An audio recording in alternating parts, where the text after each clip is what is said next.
तरफ दा सलाम होंदे होंदे मेरी कविता का शीर्षक है भिड मूंहा चित्रा। भिड मूंहा चित्रा, काश मैं भी निरी भिड बजाउंदा, काश मैं भी निरी भिड बजाउंदा, उपरा सोल अंदरा चित्रा हुंदा, मरदा जेड़ा मेरे कन्ने छुंदा, ऐसा अकरा सुभाऽ मेरा हुंदा। नौली बट्टी मैं बिल्लू बजाउंदा, नौली बट्टी मैं बिल्लू बजाउंदा, चरदा भिड्डू भिड्डें च लभदा, भिड्डें च रहियै भिड्डां खंदा, लेलुएं भाएं छिल्लू होंदा। काश मैं भी निरी भिड बजाउंदा, उपरा सोल अंदरा चित्रा हुंदा। अपना सक्का भिड्डें गी बजाउंदा, बेरा बड्डा चित्रें च होंदा। अपना सक्का भिड्डें गी बजाउंदा, बेरा बड्डा चित्रें च होंदा।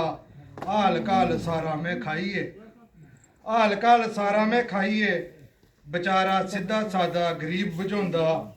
साया नसदा कुत्तें गी बजाउंदा, साया नसदा कुत्तें गी बजाउंदा, चित्रा सालम असल में होंदा।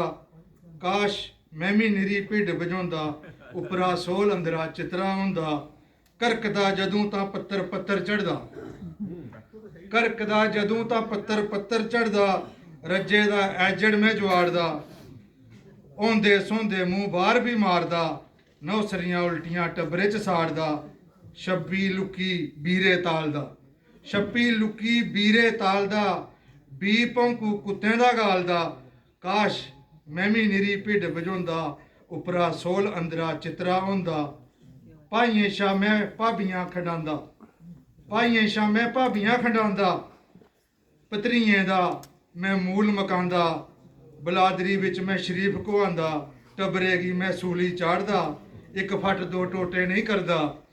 भिड मूंहा सदा मैं चित्रा बनदा, भिड मूंहा सदा मैं चित्रा बनदा।